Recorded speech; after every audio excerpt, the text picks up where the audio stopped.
sesubonakala ngoba uJesu yena ungukanya konke akwenzayo unamandla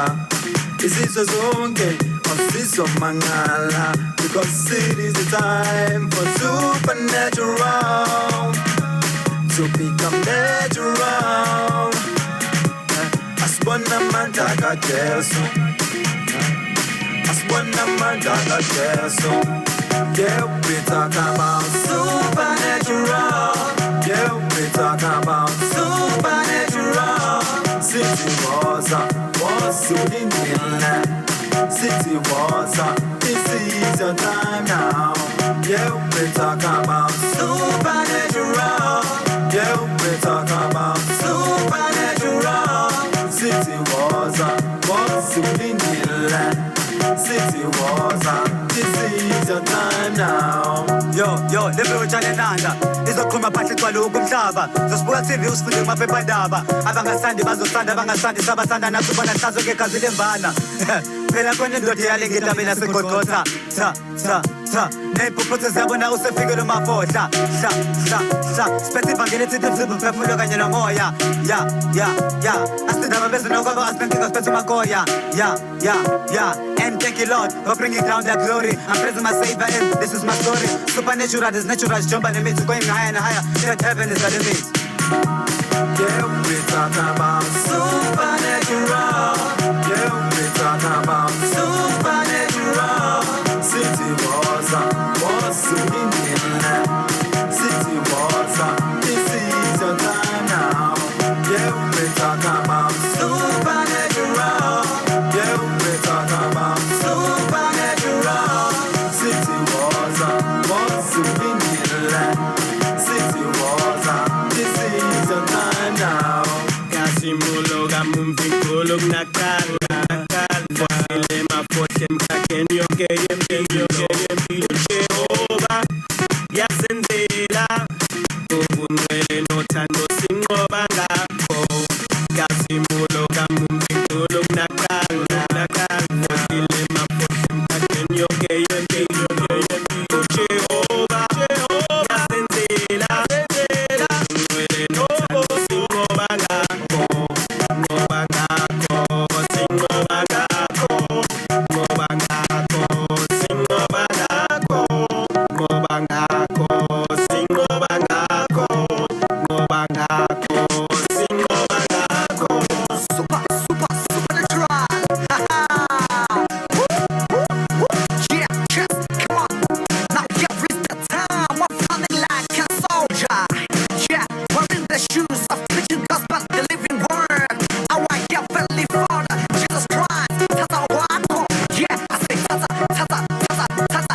wako. Holy Spirit, keep on killing now. Receive now, it's all yours. Yeah, the golden age of prosperity and blessing. For the Lord.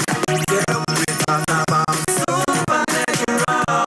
Yeah, we talk about supernatural. City was in the land. City was this is your time now. Yeah, we talk about supernatural. Yeah, we talk about supernatural. City was in the land. City was this is your time now.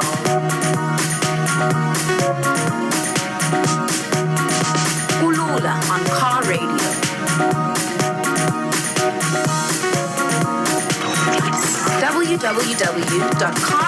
www.carradio.co.za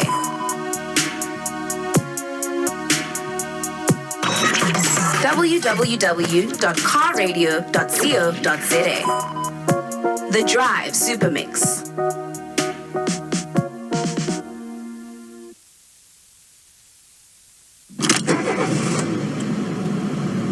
Stay blessed with the best drive.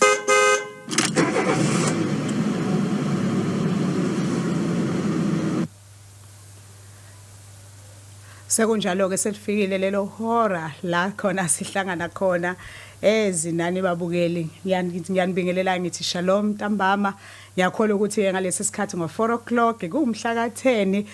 kuFebruary yabona ke inyanga yothando inyanga ethambile nabantu abaphila kuyona abaphila bethambile bemnandi yabo yonke into imnandi nje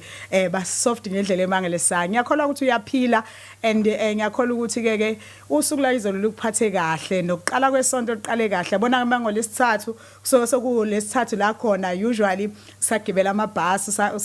ngisagibela ngisuke eNanda ngiye lapha eSpringfield la ngisebenza khona mango lesithathu emabhasini we public transport ekuthiwa usuku labantu abasha la khona ke abantu belindele intshumayelo evuthayo yabo yonke into mangabe umuntu emusha iba namandla because sinamandla simnqobile omubi so kuba njalo ukuthi nje hawo makusuku lwangolesithathu obviously isuku siphelile Monday yaphela iTuesday usuku susegiyeni yabo phande indawo nesonto ngiyakhola ke mbukela ukuthi ukahle lapha ekhaya and ngiyakholwa ukuthi ke zonke izinto isahamba kahle nama preparation angesonto ahamba kahle ngomhla ka14 weli ke thina ke zamaKristu ke siyazi ukuthi ke first thing first we must start enkonzweni before siyo celebrate iValentine no hayi asimelene naye kumnandi impela kuhle futhi kuzobe kumnandi yebo sikhuluma kanjalo ke sesifikile ke la ku4 o'clock sabheka yona indaba yothando ngiyazi manje ngama questions engiwatholile izinto eziningi ezinye ubona ukuthi yo hayi ke bandla sibhekene nengwadla ke makunje but izinto eziningi ke zidinga khona ukuthi you research you found knowledge and then ukwazi ukuthi uwazi uthole noma phela ke kuJesu nezimpendulo zonke bakwethu nathi siyicela kuyena then bese ke sithatha na kwi experience yempilo la sesambe khona then bese kuyima sibona ukuthi uJesu sibeke kephi kwenzakalani ezimpilweni zethu kumnandi ke makunjalo ngiyazi ukuthi ziningi izinto ezenzakala even empilweni yakho but thank you for making this time ukuthi uhlale nami ngalesi sikhathi la sizohlomisana khona sizolalela khona sibuka izinto if it's your birthday today or if you have somebody that is celebrating her birthday or his birthday today, I send that shout out. I say enjoy happy birthday, enjoy your day, feel special as I say happy birthday to you, and I send that emoji, you know, that one that has a cake and champagne and the glass. As this day umhla ka10 kwa usuku la khona okwa inventwa khona umbrella from Latin then balokhuzana bakwazi ukinvent umbrella to make us ukuthi sibe ne shade well these days kuyashisa kuyana so you understand ukuthi ke just this day they must make umbrella that would make us ukuthi sambe noma sambe emgwaqeni noma sikephi noma mbini ukwazi ukuthi uthola ishade ungashi because babecabangela even nekhombi I understand leyo khombi so even ke lapha uma ngabe wenzela ibirthday siyazi ukuthi manje ama umbrella asebonakala even eseyimhlobiso that goes to ama glasses ethu la khona kufaka ama cocktails or whatever that's lapho yenziwayo but siyambonga kuNkulunkulu that you are being born or lo ozalwayo just mwishela ibirthday yakhe ngishilo ngathi mina kuzalwa umshana wami namhlanje olapha eRichards Bay ngithi nje happy birthday sanele ngomezulu uJesu akugcina kulondoloze ube mnandi ke uzizwe uthokoza ulethe inkomo ekhaya you understand silindele izinkomo ezidemgomezulu siyambonga kuJesu nawo bonke abazalwayo feel right yabona ukuzala ngomhla ka10 ke sesingenile impela kuFebruary kuyona inyanga yothando kusela 4 days siye la kwingqikithi yakhona yakule nyanga ziningi izinto esifuna ukuyibheka siyazi ukuthi before singene endabeni yothando because namhlanje last time sikhuluma ukuthi make it happen and then namhlanje sizobheka ukuthi okay inini ke la khona usu matured khona usu ready khona and traditionally inini la khona ready khona and even church wise inini la bethi khona no so ready manje or ukuthi mhlawumbe usuyathola usufundile ukuthi by this time you have to be ready to choose a spouse or to choose a partner egameni lika Jesu so we will get those information ukuthi inini lapho okumele khona ube usu ready khona ukwazi ukuthi uchoose ispouse because ngisahamba nakulowo umuntu ukuthi make it happen ngiyazi ukuthi last times iningi izinto nemibuzo eyayikhona ngiyazi kulula ukubheka ama hurts kulula ukubheka ukuthi how broken you were unoma waphulwa kangakanani inhliziyo then ugcina usuvaleka amehlo uthi no even though kube namaphutha kube nama mistakes empilweni there and there ngenxa ye upbringing noma ngenxa ye environment or ngenxa ye neighborhood okhulele kuyona but there is the mere fact ukuthi usakhona emhlabeni that means uNkulunkulu usane enhle ngempilo yakho kudingeka ukuthi wena kuphela ungalahli ithemba kudingeka ukuthi wena ukhulu as long ngibekile emhlabeni that means inhloso ngayo isazofezeka that means lento angilethele yona emhlabeni isazofezeka egameni lika Jesu yazi ukuthi sibuka indaba eziningi just to ubuka lapha ukuthi kune load shedding then ungabe ufake even ukuhamba ubuka siyazi ke manje usukwazi ngisho nokwenza lapha phambi kwamabhodi ububekile iscreen ubukwazi ukubuka noma ububekile ifoni yakho somewhere there sekunama appliances amaningi that can be ihandle yefoni ubuqhubeka ukupheka ukuze i-load shedding njengoba kuthiwa kuyaqala ustage 3 kholwayo ukuthi uNkulunkulu he can change izinto that are not right around the world or around and siyamkhona even nalesikhathi la khona sibhekene khona nepandemic he is still our God he is still in charge ayizange imphunyuka impilo yethu he knows yena ukuthi ngakho sina he owns nomhlaba ngamanye amazwi he owns heaven and earth as he owns heaven and earth he owns even you so if you want ukuthi uzizwe ungcono noma uzizwe kuhlaleke emhlabeni just to God ungazixebu vini ohleli iba iganja ehlele emvinini okuyiwona wona so that you will never feel lonely you never feel as if impilo you are ayisekho for you but there's still impilo enhle uNkulunkulu akubekele yona it's just that for you musulahla ithemba hleze njalo ukholwa ngishilo ke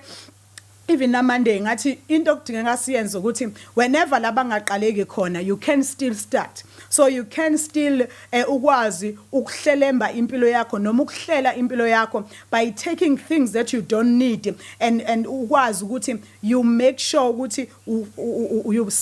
you set your house in order you put your house in order by ukuthi ukwazi ukudila nalezi zinto step by step so that lezi ezikuhlephula inhliziyo zizosuka and then ukuhlale lezo funa zibe khona khulume uzenze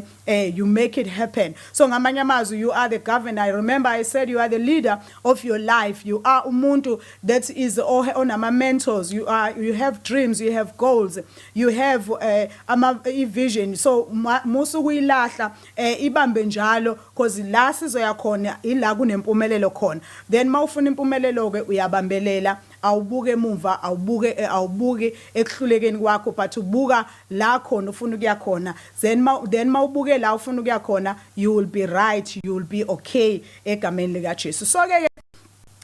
siningi izinto esizibukile ke la sifika khona sifike la khona ukuthi how do you choose your spouse how do you make sure because isenyanga niyothando and ngiyathanda ukuthi siyibheke deep lezinto even if it's not this year where you say I will married or found a spouse it can be that this year maybe it's your time to see ukuthi whom or ongamnikeza ithuba and then and see ukuthi impilo kubekaphi naye egameni lika Jesu siyazi ke njengabantwana bakaNkulunkulu ama values nama principles nezo kaNkulunkulu still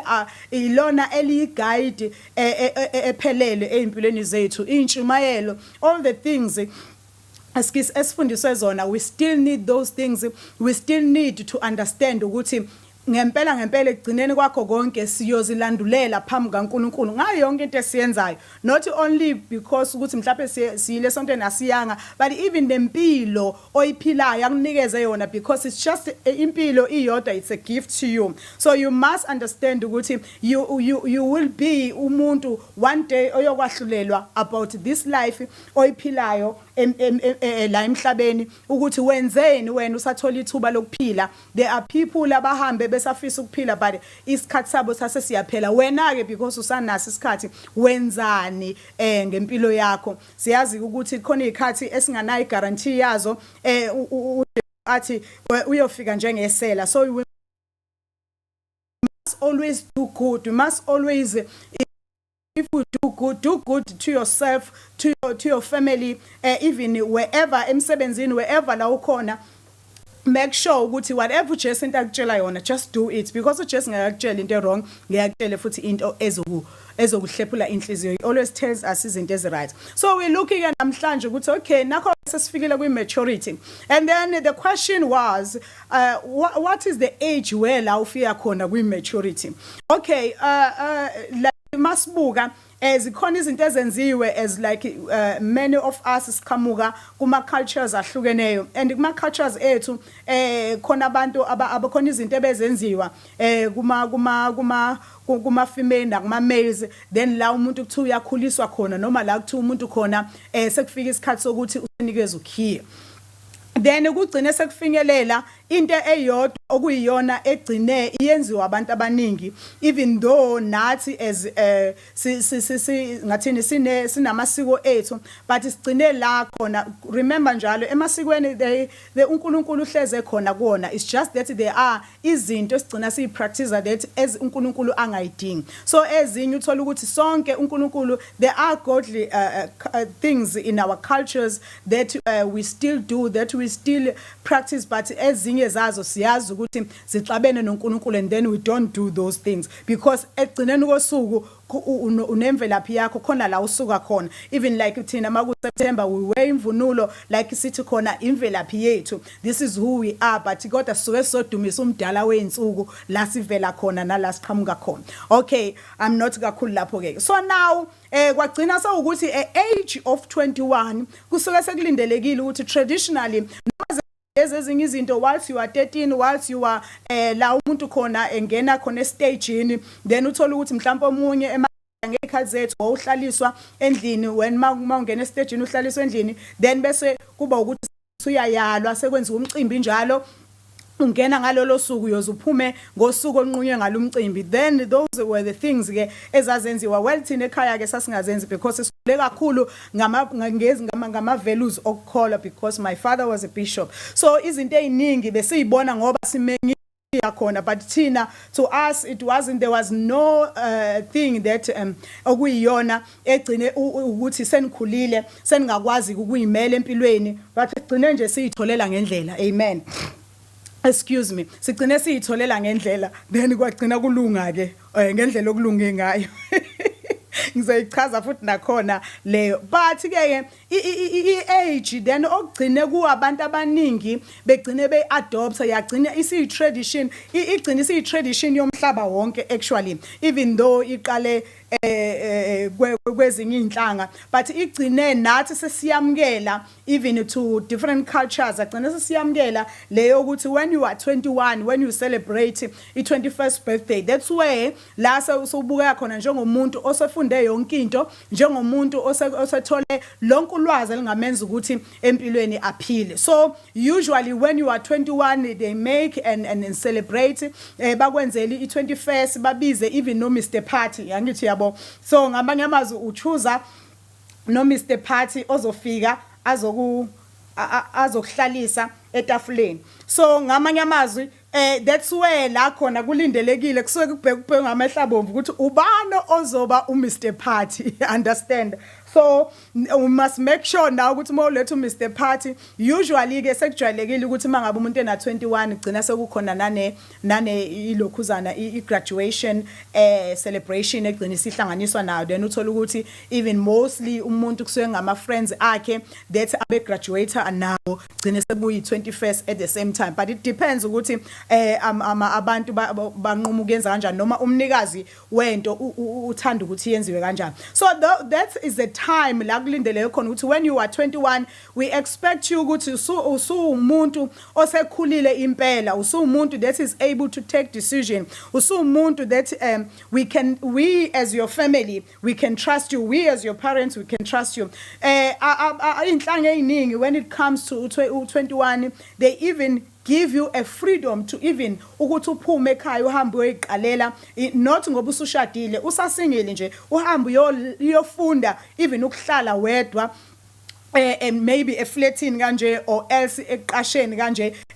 well nase flatini sokuqashile. Yes, so ngamanye amazwi they make you ukuthi ukwazi ukufunda ukuyimela ukwazi ukufunda even nokuthobeka uyabo zonke lezi zinto bafuna ukubona ukuthi are you able ukuthi lezi zinto abakufundise zona ukwazi ukuyiphila abanye bethu basuke sebebuyile ema varsity abanye basuke besesema varsity but most basuke sebebuyile ema varsity because most yabantu iqeda ina 20 I mean not ina 20 ina 17 then uthola ukuthi 18 19 20 21 uthola ukuthi usethola ke I-degree yakhe then sekuyazi ukuthi sekubhanqwa kokubili kanye or else sekwenziwa ke kwenziwa i-21st then kuye kwenziwe depends ukuthi umuntu uzalwa kuyiphi inyanga or uzalwa i-graduation yakhe i-graduation yakhe siyenzekilile so at the age of 21 usulindeleke ukuthi hayi lana ke usumatured enough usungakwazi ukuchoose la ofuna ukuya khona noma usungakwazi ukuchoose usukwazile ukuchoose umsebenzi usually mawuchoose icareer uyichoose whilst you are going to do grade 10 or yes grade 10 where la sakwazi wakho okay you have an idea manje ukuthi ufunani empilweni but when it comes to life with izinto that ekhona empilweni including your spouse or including a partner that you'll want to share the rest of your life with it must be ukuthi at least usuna 21 then ngikuthina as abantu abamnyama although sisemasontweni although simnikeza umuntu key because the key the research it says even the key it says you unlock the other doors and then you are control you even have the control even to close other doors that you don't want them to be open yet ngamanye amazwi is key esempilo yakho suka sesiphetho wena ngalendlela ukuthi you know ukuthi okay I want to open here because I feel I'm ready angithi uyakhumbula ukuthi it is you make it happen ngamanye amazwi it is you who set your life it is you who ungathini who manage or who put ladder of impilo yakho ukuthi okay I want manje ukuthi ngishintshe ladder lami ngilibeka la and then ngikwazi so if ulifishane I ngathini ngixhume esinye istep so that ngizokwazi ukufinyelela la ngikhona uya set up ukuthi ngisixhuma kanjani istep esinye so kuya la ngifuna ukuya khona so ngamanye amazwi that key it means it's a key that says and now you are able to say no I want this in my life no I don't want this in my life ngamanye amazwi you have authority in you have igunya elipheleleyo kuwena welike akusithi sonke ke sithi masifika ku21 uthola ukuthi sesi matured enough masifika ku21 usually thina sikhule kakhulu emakhaya sazi ingane ngendlela ethiza uthola ukuthi izinto eziningi I remember when I was 22 I was umuntu that wanting to go and rent somewhere ngihlale khona I wanted even the government house where I can go but when ukhule ekhaya then they will always find ukuthi no you are not ready to do that you are not ready because I started working when I was uqala nje la khona ngitholela khona mina umsebenzi not ngayibali le minye imisebenzi la khona kuthiwa ayihambe yakabani yogada ingane hambe yakabani yokwenzani yocleaner wokwenzani but that one la sengizwa khona ngempela ngiyasebenza and then I saw myself sengingakwazi ukuthi ngiphile then I saw myself mina ngiready but my family didn't see me ngiready you understand so naleyo nto leyo ezabazali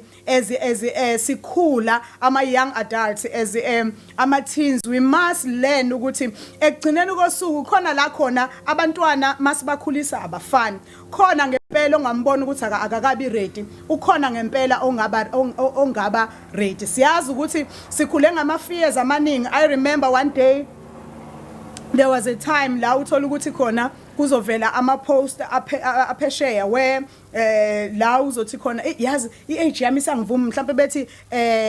if you are below 25 or 24 and then you can have this package yakhona iphelele and then uthola ukuthi ufuna ukuhamba and you see ukuthi yazi ukuthini ngiyafuna ukuhamba and you hear from abangani bakho sometimes umusunabo even abanye asebeke baya in overseas then babuya you feel ukuthi yazi ukuthini I want to go but you will find ukuthi no and then you will find ukuthi even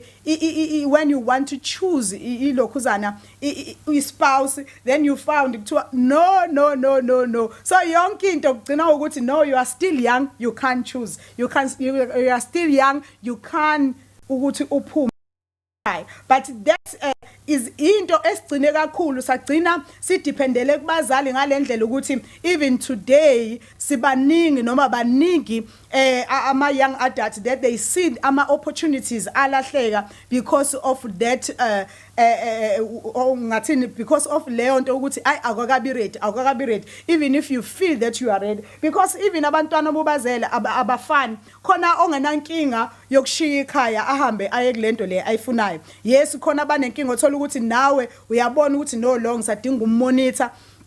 akabe la around me, even noma afunde la iduzane, because ngiyabona ukuthi akakwazi ukuyithathela inqumo, but khona umuntu ombonayo ukuthi myeke, because lesikhathi umnqunda ngeke ngithi mina lesikhathi umuntu umvimba efuna leyo nto ngoba ukumbonisa nokum-encourage nokumsiza nokumnikeza izinto akumele ayixwaye la eyakhona. Yes, yena usefikile la ukuthi okay, I want this thing, and njengoba I want this thing, and then mnikezeni your blessings ukuthi akwazi ukuhamba, and then even nilaphana ungasho makwenzeka into encane nje imistake kuthiwa sakutshela, you don't encourage ukuthi yazi ukuthini. No, don't worry, those things they happen, but you told ukuthi buya ekhaya, buya yabo yonke leyo nto leyo. So I remember even me sengiqalile sengiqalile nje ngithi ngeke ngifuna ukuhlala nje ke ngithola ispace sami, yabona, because sometimes bagcina ama siblings esebanga la ekhaya, if you don't give them that space yokuthi yazi ukuthini usiyakwazi usedinga ispace sakhe. So if akwazi ukuafforda, just myekele akwazi ohlala lapho, and then you never know ukuthi uzoba usizo kangakanani even to teach others, because egcineni kosusigcina sinomthwalo ophezukwethu, because khona izinto esivimbile noma khona iminyango esivalile ngenxa yokungazi eimpilweni zethu. So traditionally ke, and ukugcina even sesi adopter as Christians ukuthi once umuntu wathi 21 lowo muntu lowo simnikeza isikhiye, then khona omunye owangibuza wathi so ethi ayike shuthi-ke sengizoshada, then bese kukhona uPaula athi hayibo umncane kanjena ume kancane, and then mesebuza mina you as a opinion yakho, and then ngihlale phansi naye ngithi mina okay, into yokuqala ukuthi are you matured enough to be able to choose umuntu, because ma uchoose umuntu you have to choose umuntu that you know ukuthi akazi irritate ama goals akho, akazi irritate ivision yakho, and nizothola common ground, nizovumelana la nihamba khona. And ekugcineni, because kwesinye isikhathi umubuka ukuthi impilo indlela esiphile ngayo sigcine siphila la sifika khona ukuthi izinto eziningi kuthina zenzeka late, zenzeka even in the nature itself isingavumelani ngathini naleyo nto lesiyenzeka ngaleso sikhathi, because ekugcineni kosuku we cannot ignore in nature, we cannot ignore ukuthi okay, I'm a female, and then izinto we female this is how they goes, and then I'm a male, in the male this is how izinto indlela ezihamba ngayo. So kwesinye isikhathi umuntu mangabe esezizwa yena eseready esemtholile upartner, lesikhathi umvimba ngamanye amazwi uyamdelaya empilweni ngoba uyazi injongo kaNkulunkulu ngempilo yakhe. So enye into khona into eyayishiwo kuthiwa these days okuyona that make people ukuthi, but you know, if you want to choose and know ukuthi lowo muntu is the right partner, because impilo siyashesha basho njalo bathi impilo siyashesha, but whenever it comes to into that izoba the rest of your life empilweni yakho, you need to take your time, but taking your time, don't delay yourself also. Ngamanye amazwi thatha isikhathi, but ekuthatheni isikhathi sakho zisettle ukuthi okay, by this time ngizobe sengazi ukuthi lento yilento engiyifuna noma akusinto engiyifunayo, and then ngezinto ezithize and pray about it. So bese okay, bese ke kuba ukuthi ke bathi when you drive nomuntu for 8 hours like you take a test drive, they say it's a test drive, but not a test drive yokuthi mhlawumbe uyekhaya lakhe, a test drive like you are driver 8 hours. yabo 8 hours then lo muntu lo kuzogcina kuvele bonke ubuyena because la emgwaqeni uzobe hlangana nabantu because abantu emgwaqeni kubabona ukuthi kuyavela ukuthi bangobani because it's like ilokhuzana i-Colgate that is being pressed ukuthi lento engaphakathi izophuma no matter what because uzohlangana nabantu abazokuchallenge and mina ngize ngithi pray ukuthi inkosi lento leyo kumele iphume ingafihlakala ungalokhu uhide uthi inkosi menze baba mphorishe yebo baba mphorishe kodwa lento leyo asafayithana nayo noma esamehlula yenza ivele ukuze ngiyibone and then mangiyibona ngikwazi ukuthi ngidile nayo kusayimanje yeah understand so ngamanye amazwi that means when you go with drive omunye umuntu uzothi how what if singanayo ama driver's license obabili at the age of 21 so sekulindeleke ukuthi nayo le driver's license usuku usunayo noma ma uyenza at that time if ubuxinwe izifundo zakho ngamanye amazwi you are able even to see ukuthi okay ake ngilindeke leso sikhathi or else ake mhlambe ngithatha Uber or something but we don't advise much lezo zinto if umuntu that is not able to take ama decision on your own so these things can be done by abantu aba matured empilweni zabo asebazi so it can be that you drive for that 8 hours kuzovela konke kuzophutshuluka kuvele konke even it can be ukuthi you 8 hours ukuthi driver owesilisa or 8 hours ukuthi ngelinye ilanga driver wesifazane then don't rush into umshado it needs you ukuthi you can wait for ilokhuzana ukusilwa kobudlelwano benu but lesikhathi usalindile that's why they created engagement isikhathi sayo which isigcine senzeka sibo 1 year or plus or minus 1 year so njengoba sileso sikhathi or 6 months it depends njengoba sileso sikhathi they think ukuthi umuntu uzobusumazi ngokwaneleyo ukuthi this will be umuntu that I want to spend the rest of my life with so ngamanye amazwi make sure ukuthi uyayibheka so that is the age according to indlela iyamanje nendlela esisadopthe ngayo so try by all means ukuthi when you have a child hlala naye umfundise zonke izinto azoyidinga masemdala because kwesinye isikhathi masuyifaka esemdala eseqalile ukuthi uyachoose manje ngenxa ye nature that is empusha noma ngenxa ye nature that want to take it course then you found ukuthi now awukwazi ufake lutho ngithi ke mina when you are putting ulwazi umuntu engakafika isikhathi saleyo nto leyo okumele athatha ama decision ayo it's like you are like ufaka ibulb but le bulb automatic amanye amazwi le bulb izo lesikhathi engena kuleyo nto ngoba ulwazi then lesikhathi kumele athathe inqumo izovele automatically ivele ikhanyele lesikhathi ikhanya ngamanye amazwi lolu lwazi lolo wamnikeza lona 8 years ago 10 years ago or whatever years ago then luzobe seluvela kuyena esekhumbula uthi yazi ukuthini uma wathi mangabe kukanje kumele ngenze kanje ubaba mangabe kukanje wathi ngenze kanje kanjalo ubusisi wami wathi mase kukanje ngenze kanje wami wathi mase kukanje kwenza those things they help me there was a time when whenever you are like indlela esikhule ngayo they will say ungahlangana abafana ungenza izinto ezithize they will not go deep ukuthi okay inyama yakho izokwenza nje inyama yakho noma inature izothi kanje kuwena and then lesikhathi inature yakho ithi it means kungenzeka into kanje so this is the things ongazenza this is a self control ongayapply or this is the yes izinto ongazenza so you found ukuthi kulokhu kuthiwa soke bafanele soke amantombazaneni yabo then uthola ukuthi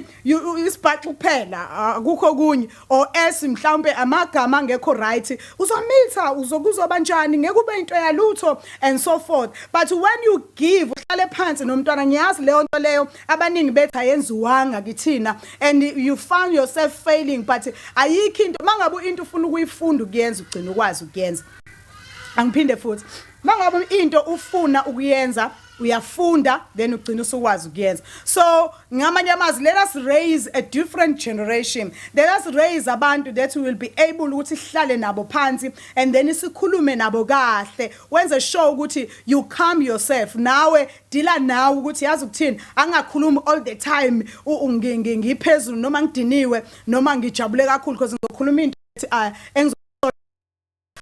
must make yourself a time. Ingakho if you are a family person, kumele ube nesikhathi abantwana bakho, even if sebekhulile, maybe they have their rooms, now they are adults, you've been giving them keys, and then thola isikhathi la khona uthi okay namhlanje ngizokhuluma ne female child yami, namhlanje ngizokhuluma ne male child yami. I want ukuthi ngibanika because into mangabe uyithanda you make time for it ukuthi ungazunywa izinto noma izinto zingakusurprise rather ukuthi umuntu ukhulume naye because kulula umuntu mangabe ukhulume naye lesikhathi usuthi hawu manje ke yabo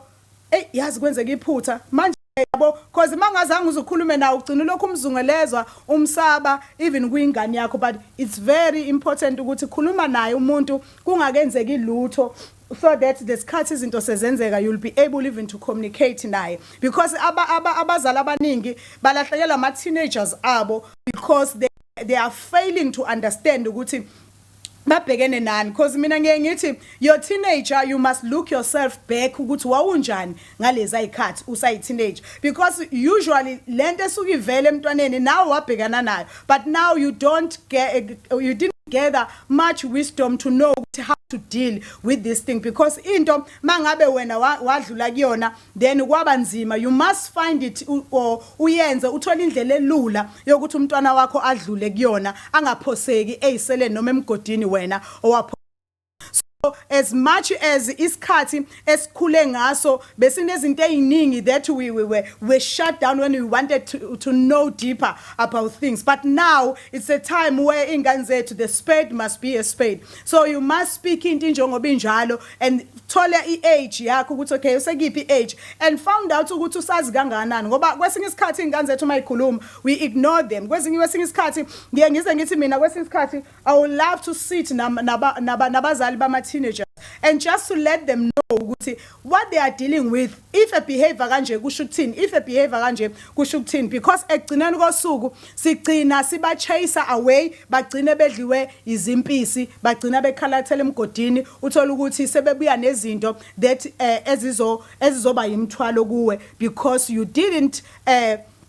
make a time ukuthi umlaleli lesikhathi esaqala esakhuluma esasha izinto la uyitshela ukuthi ama jokes but you must pay attention even ekhala lakho because angithi you adult, so as an adult you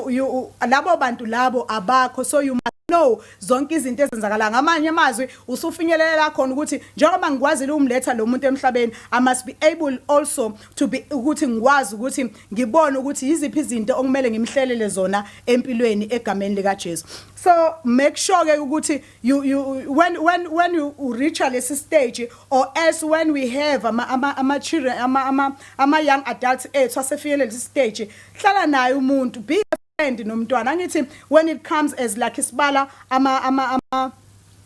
types of love, so iba nayo ukuthi ukwazi ukuthi udile naye ukhulume naye umlalele kungagcini kuwena ofaka information nawe is ukuthi ukiphi level yokuphila noma ilevel yokwazi egameni lika Jesu. So you must know ukuthi if it's no mina sengi right ukuthi ngicela ukohlala rest ungashi hayi uzohlala la ekhaya yabo hayi uzohlala la ekhaya ufuna ukwenzani lapha yabo once you ulokhu ufaka lezi zinto lezi always negative you will get negative things, especially thina siyakholwa ke siyazi ukuthi we don't have to speak negative words, we must speak positive words sitshale ukukhanya empilweni. So whenever ke usufinyelele to that maturity that means you are able to choose ingathini umuntu that you can trust. When you are an adult, obviously they have trusted you even now as ithemba ukuthi lo muntu engemkhethile and naye akabe trusted ukuthi yonke into abe transparent ngayo. So it is you who will see ukuthi okay ngamanye amazwi you can say no even umuntu eproposer ungakabi ready. Ngiyazi ukuthi sekubukeka manje ukuthi uma ngabe umuntu ezoproposer sebiza ama camera and all that kuze kube ngazi ukuthi hey ngosami ngizobe ngiyamphoxa mangabe ngingavumi. No, you still have a right, this is your life and awukwazi ukudlala ngenhliziyo yakho because uma kwadlala ngenhliziyo yakho uzoblame abantu because ekugcineni izohlephukela wena and then mayisihlephukile busi. So ngiyazi ukuthi ezinye izinto engayibalula like enye comment yokuthi mina ke ngifingelele la khona sengimdala I'm 30 plus 40 plus and but still I want ukuthi ngithole umuntu engizoshada naye noma engizophila naye impilo yami yonke. So ngamanye amazwi ke when you are there and then you found lapho ukwazi ukubuka ama mistakes owenzile before ukuthi okay this is the mistake I did before but now ngifuna ukuthi impilo yami ngiyihlele kabusha. Well, then you must be honest with yourself. Ungabe umuntu oyiqambela amanga wena. Be honest with yourself and make sure that lezo zinto lezo uthola umuntu that will lead you or umuntu ozokucathulisa ukuthi lezo zinto makusakhona izinto ezikubambile ama soul ties and all that. I remember one day kuJesu like ngikhuleka ngithi yazi ukuthini Jesu ngicela ukushada ngicela umuntu okanje and then Jesus said to me okay wena wasindiswa wena wasuba right but you never ukuthi ukhatha ama ties with umuntu owujola naye. So I have to go and seek the number ngayithola ngakwenza ngoba egcineni uJesu he speaks to us and then we ignore him when he speaks to us. So if ucisha umoya ongcwele in your life impilo yakho izoba nzima vese even to choose a soulmate. So you must be able to allow the Holy Spirit even in that area of your life. I need to remember that you love your God with all of your heart, your soul, your spirit and your body and with all of your might. So ngamanye amazwi when that verse in Mark 12 verse 30 it speaks ukuthi first thing first God must be your number one. God must be the person that you consult about everything that is happening in your life. You don't just take a decision without consulting him because ekugcineni kusuke sekuwena naye ekugcineni kusuke sekuwena ofuna ukuthi angenelele empilweni yakho kuleyo nto esikuyenze ngoba ama problems noma inkinga ayihlali singabi khona then mase zikhona ubani omthintayo because nalokho kubalekile ukuthi whom do you consult when you have a problem ubani oyisource yokuphila kwakho ubani oyisource yomkhuleko wakho noma ubani okwazi ukucela kuyena mangabe ufuna izinto zibe right. Yes, you can have the advisors, you can have a pastor, you can have the prophets around you or a fivefold ministry, but you need ukuthi uNkulunkulu wena ube nobudlelwano, a personal relationship with him. Ngamanye amazwi la wazi khonti yazi ukuthini mekwakhuluma kanje I don't have to ukuthi ngimzibe because ngizoyeweni if I don't listen to him. Khona elinye ihlaya elalizilikhulu ngiyabanye bethi hey when you are sure that you have found a soulmate but uNkulunkulu athi cha.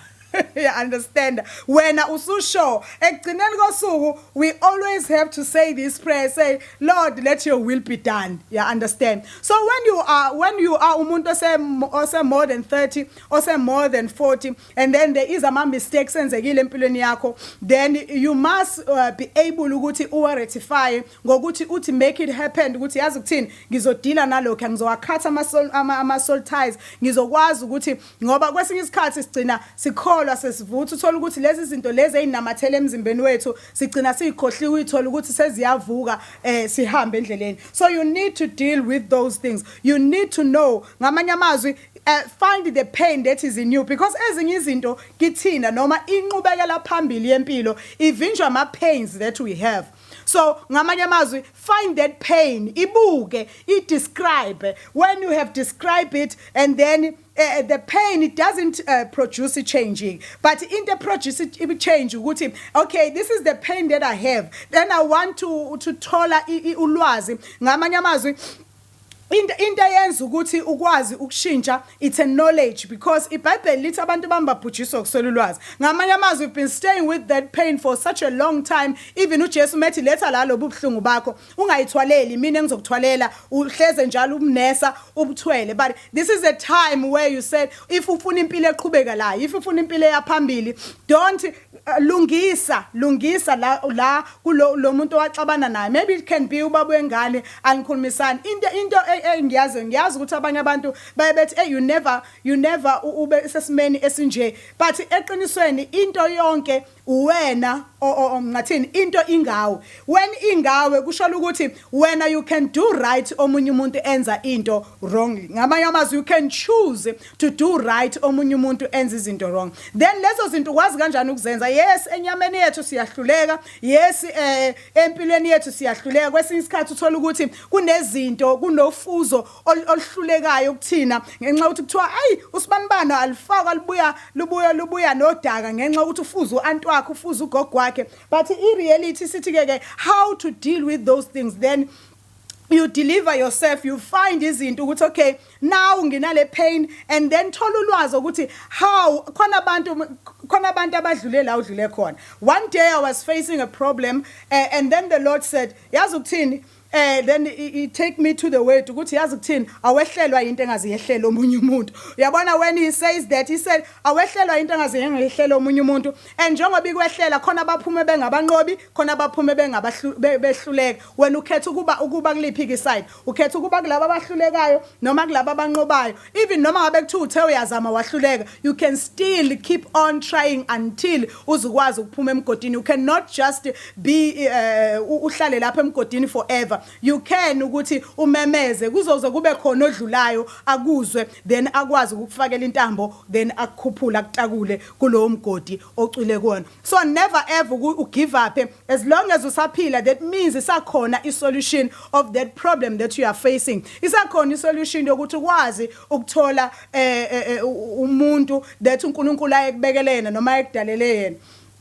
Khona omunye wakwabuza kwathi uthi makubhede uplan A ukhona noplan B. God is God. uNkulunkulu wethu even uAdam wona ensimini yaseEden, then lize lithi iBhayibheli ngoAdam wokuqala bonke abantu bayafa, ngoAdam wesibili bonke abantu. So you will never know. Yabona ke mase ngikhuluma ngaAdam. So you will never know. Maybe now there is that chance. uNkulunkulu ke there is no second and third chance. There is always ukuthi uhleze njalo esibekela ukuthi there is a solution in our problems or izinto esifacana na. So uNkulunkulu ungamkhiphi in your boat. Always know ukuthi there is Jesus in my boat. I must consult him. Don't throw everything outside. You must consult him. Noma ngabe yipi uyabona kwesinye isikhathi omunye umuntu othi yazi mina makuthiwa nje asikhulele imshado ngazi ukuthi ngizokhuleka ngithini, but uma ukhuluma nomngane wakho uyazi ukuthi uthini. So ngamanye amazwi you can speak to God as if you as njengoba usukhuluma nomngane wakho. Ngamanye amazwi uyakwazi ukucela. So thina kunalendlela lesazi ngayo ukuthi kumele sifike ngayo uNkulunkulu namadlingozi and so forth. But no, uNkulunkulu ngakhuluma njengoba ngikhuluma ngithi yazi uNkulunkulu wami ngicela uNkulunkulu wethi ihanke linemali yabo.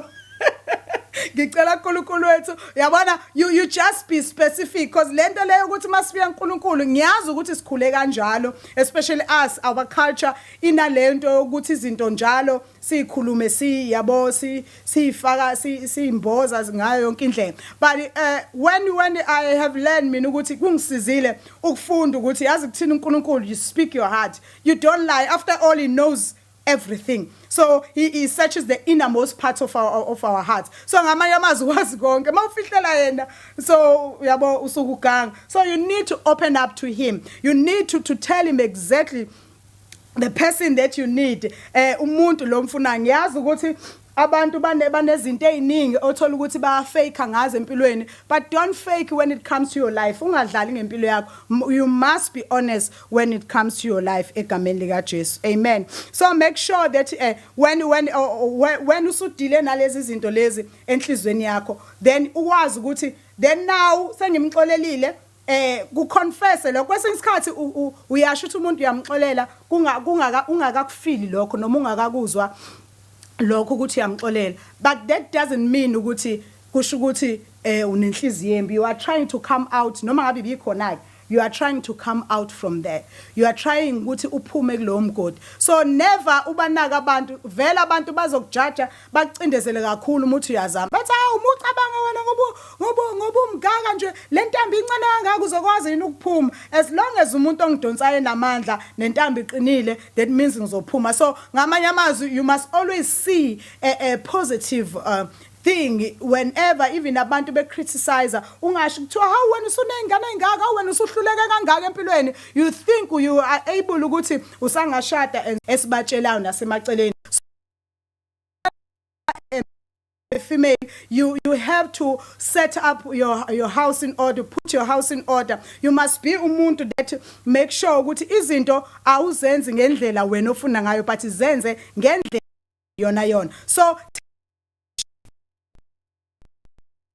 lisa abantu baxolela abantu malanile Yesu sibreakile isithembiso but wena kumele ubaxolele lithi iBhayibheli sibathethe abasonayo njengalokhu nathi sifuna uNkulunkulu asithethelele so forgive make people ukuthi I remember ngingenza iphone call ngithi yazi ukuthini the way izinto esathembisana zona but let namhlanje ngiyakuxolela ngakho konke wakwenza empilweni yami nazo zonke izinto esenzeka you know what on that day there was a deliverance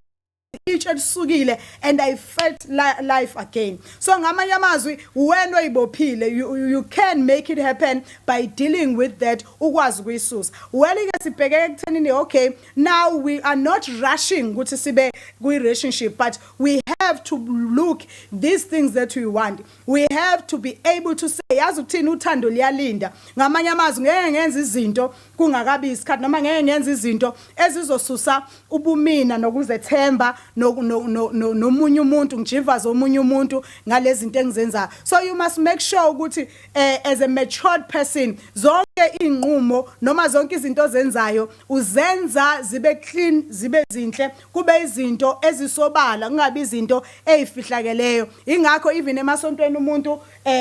simvumela ukuthi okay just ibani engage uqala before kuba ukuthi khona ezinye izinto enizenzayo ndawonye because ngoba sazi ukuthi ibackground yethu iyenza abantu abaningi bagcina bengakwazi kuba responsible make bathi bayathandana nje hawu konakala izinto eziningi so make yourself ukuthi ufake ulwazi it's liseed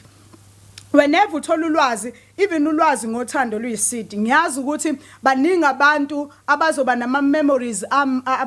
abazokhumbula izinto ezimbe ezenzeka kubona ngoFebruary 14 ngoFebruary ezabakhalisa abanye bafisa ukuyibulala understand abanye bafisa ukushayisa nezimoto kushubile yabona so impilo ke manje siveza yonke into nala uthi ucashe khona isiyaveza so mina ngeke ngithi jabula mawusheshe wabona yonke into ungaka commit because at least usuyazi ukuthi kwenzakalani ngoba impilo esesiphila kuyona manje sisheshe iveze yonke into uyitshethe ucashile nabazoyitshethe bacashe nabanye ngibabekile abahleze be captureisha so nawe uzocaptureishwa egameni likaJesu nangu Nkosi la Nxumalo uthi shalom mfundisi let me make a scenario when a single guy is grown he is working and has everything he need now when you have chosen your partner how long should it take for the guy to have time to learn and know the chosen partner before marriage okay answering that question Nkosi ukuthi into ebalekile la ukuthi the time usuyom approach umuntu usuke vele usumfundile wagetherisha ulwazi ngaye wagetherisha knowledge ngaye ngoba angithi uyayibona manje uthi yazi ukuthini ngiready sengiready ukuthi ngishade and ngiyayibona okay ngibeka imali engaka every month and then ngifuna ukushada maybe ngifuna kuphela 2021 sengishadile or ngifuna ukupropose yabo mina iValentine mina ngifuna ukupropose ngoba nginakho konke but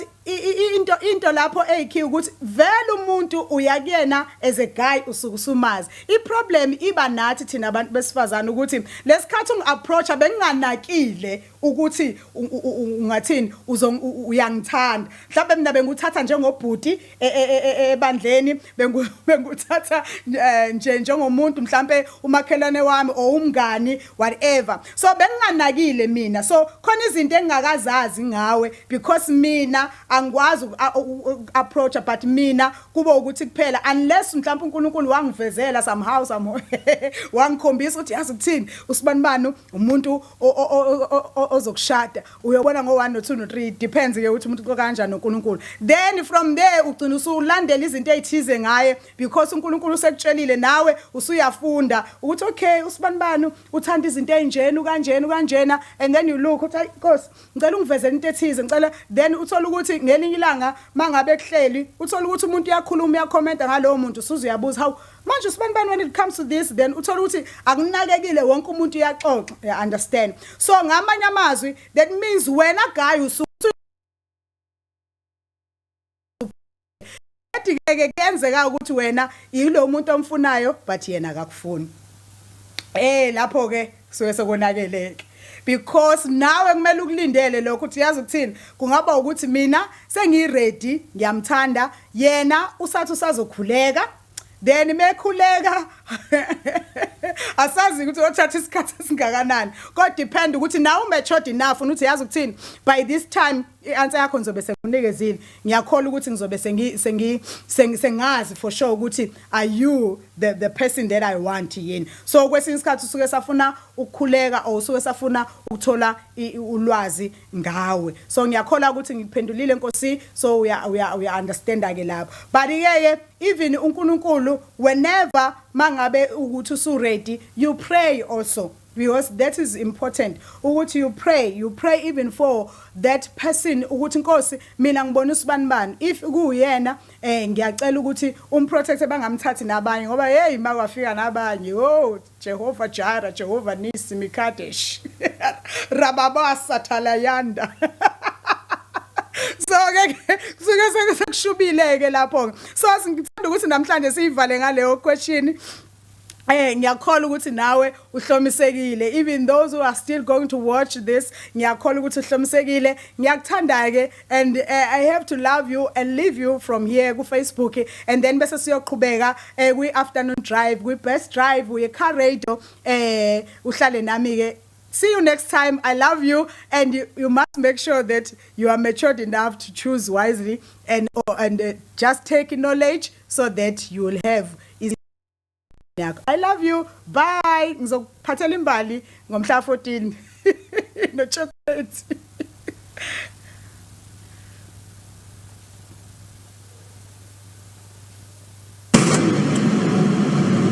Stay blessed with the best drive.